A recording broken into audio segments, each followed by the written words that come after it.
नमस्कार, आदाब। एक बार फिर से आप सभी लोगों का मेरे इस हिंदी यूट्यूब चैनल पर स्वागत है।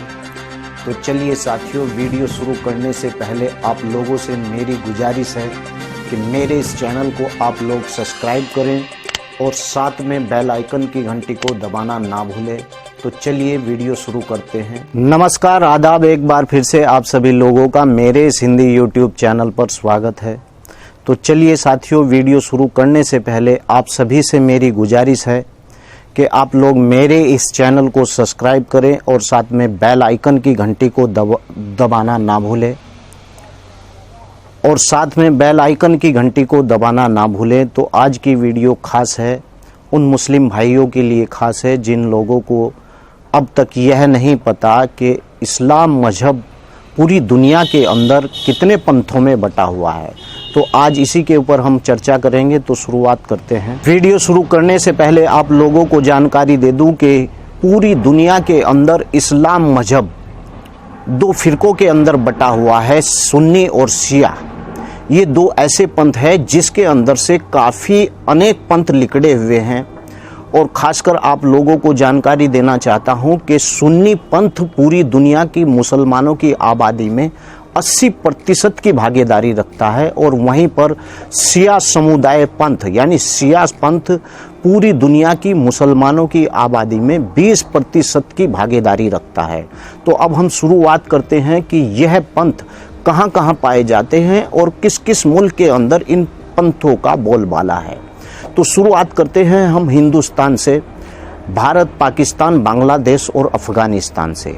साथियों, इन चार मुल्कों के अंदर देवबंदी बरेलवी, जिसे हनफी भी कहा जाता है, यह पंथ हनफी के नाम से मशहूर है, हनफी।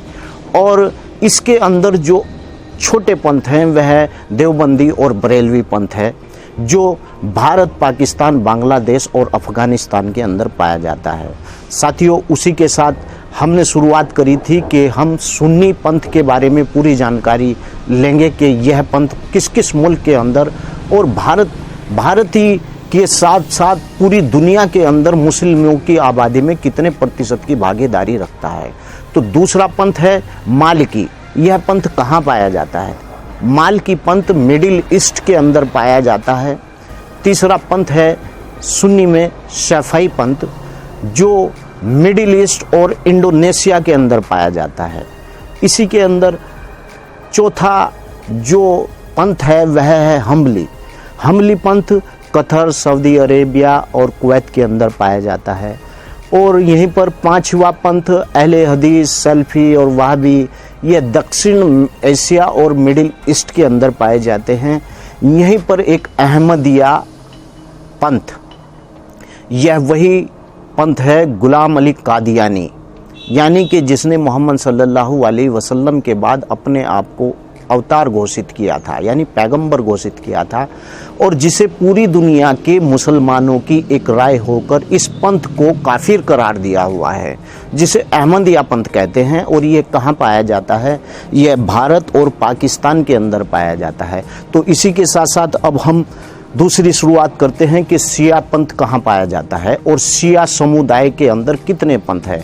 तो शुरुआत करते हैं। शिया एक ऐसा समुदाय, एक ऐसा पंथ है जो पूरी दुनिया के मुसलमानों की आबादी के अंदर 20% की भागीदारी रखता है। साथियों, यह वीडियो आपके लिए इसलिए खास है कि जो मैं जानकारी आपको पंथों के हिसाब से, फिरकों के हिसाब से दे रहा हूँ, यह आपके आलिम लोग आपको इतनी जानकारी नहीं दे सकते। तो मैं आपको बता रहा हूँ कि शिया समुदाय के अंदर एक पंथ है इस्ना अशूरी। यह पंथ ईरान, इराक, भारत, पाकिस्तान, अफगानिस्तान और लेबनान के अंदर पाया जाता है। उसी के साथ दूसरा शिया समुदाय के अंदर एक पंथ है इस्माइली। और अगर देखा जाए तो इस्माइली पंथ के अंदर से भी 4 पंथ और निकले हुए हैं, जिन्हें फातमी, बोरा, खुजे, नुसैरी कहा जाता है। और यह इस्माइली पंथ पाया जाता है ईरान, मिडिल ईस्ट, भारत और पाकिस्तान के अंदर। और यहीं पर एक चौथा पंथ जो शियाओं के अंदर पाया जाता है, जैदी। खासकर यह यमन के अंदर पाए जाते हैं। तो साथियों, आज मैंने आप लोगों को इस बात की जानकारी दी कि पूरी दुनिया के अंदर शिया समुदाय और पूरी दुनिया के अंदर मुस्लिम की आबादी में सुन्नी समुदाय, यानी सुन्नी समुदाय 80% की पूरी दुनिया के मुसलमानों की आबादी में हिस्सेदारी रखता है और शिया समुदाय पूरी दुनिया के मुसलमानों की आबादी में 20% की हिस्सेदारी रखता है। साथियों, आप लोगों को यहाँ पर यह भी बता दूं कि इस्लाम के अंदर फ़िरका वारियत हराम, बिल्कुल हराम है, लेकिन कुछ लोगों ने, कुछ उलेमाओं ने इस्लाम के अंदर नई नई रीति रिवाज निकालने के बाद और ऐसे ही फ़िरकों का चलन हुआ और ऐसे ही पंथों का चलन हुआ और ऐसे ही पूरा इस्लाम मजहब फ़िरकों और पंथों में बट गया है। लेकिन अल्लाह ताला ने कुरान शरीफ के अंदर मुसलमान का नाम, लेकिन कुरान शरीफ के अंदर अल्लाह ने मुस्लिम कहा है मुसलमान को।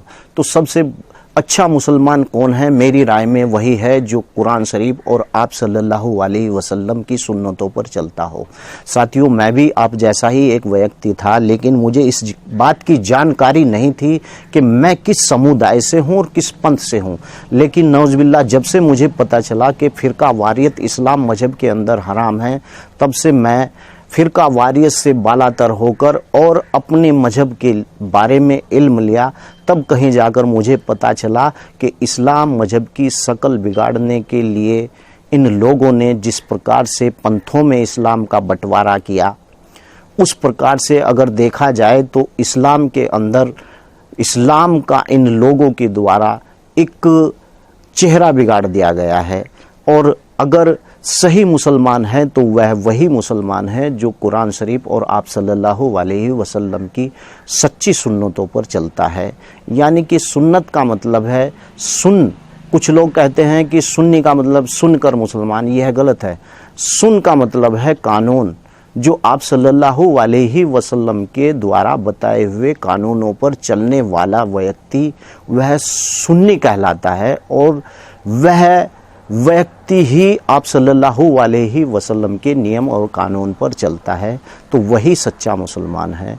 वैसे तो सब अपने आप को बताते हैं कि सब आप सल्लल्लाहु अलैहि वसल्लम की तरीके और सुन्नतों पर चलने वाले मुसलमान हैं, लेकिन ऐसा नहीं है।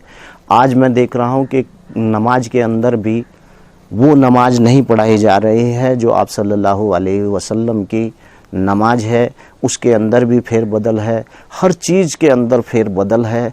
लेकिन इल्म लेना बहुत ही ज़रूरी है। जो मुसलमान है उस आदमी को इल्म लेना चाहिए अपने मजहब के बारे में।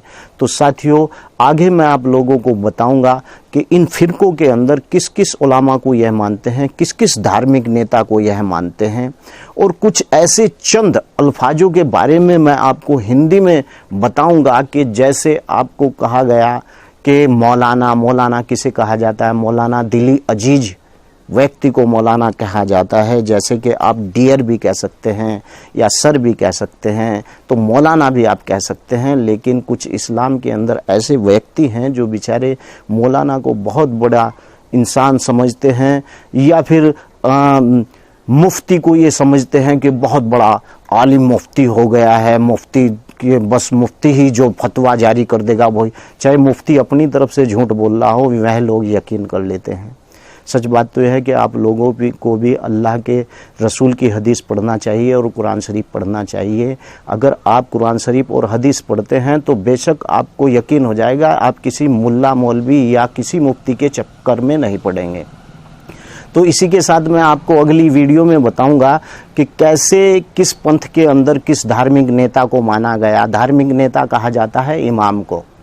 दुनिया के अंदर एक ही इमाम आए, आप सल्लल्लाहु अलैहि वसल्लम, इमाम कायनात। उसके बाद कोई इमाम नहीं आया। तो मैं तो आप सल्लल्लाहु अलैहि वसल्लम को पूरी कायनात का इमाम मानता हूँ, लेकिन इनके धार्मिक गुरु जो धार्मिक नेता थे, यह लोग उन्हें भी इमाम मानते हैं। मैं उन्हें बुजुर्ग मानता हूँ। तो चलिए अगली वीडियो में मैं आपको बताऊंगा कि किस किस इमाम यानी किस किस धार्मिक नेता के आधार पर किन चीज़ों और रीति रिवाजों को अपनाया गया और उसके आधार पर एक फ़िरका वारियत खड़ी हुई और एक पंथ समुदाय खड़ा हुआ। तो उसी के लिए मैं इजाज़त चाहता हूँ। अगली वीडियो में आपसे ज़रूर मुलाकात होगी। खुदा हाफिज़। अस्सलाम वालेकुम।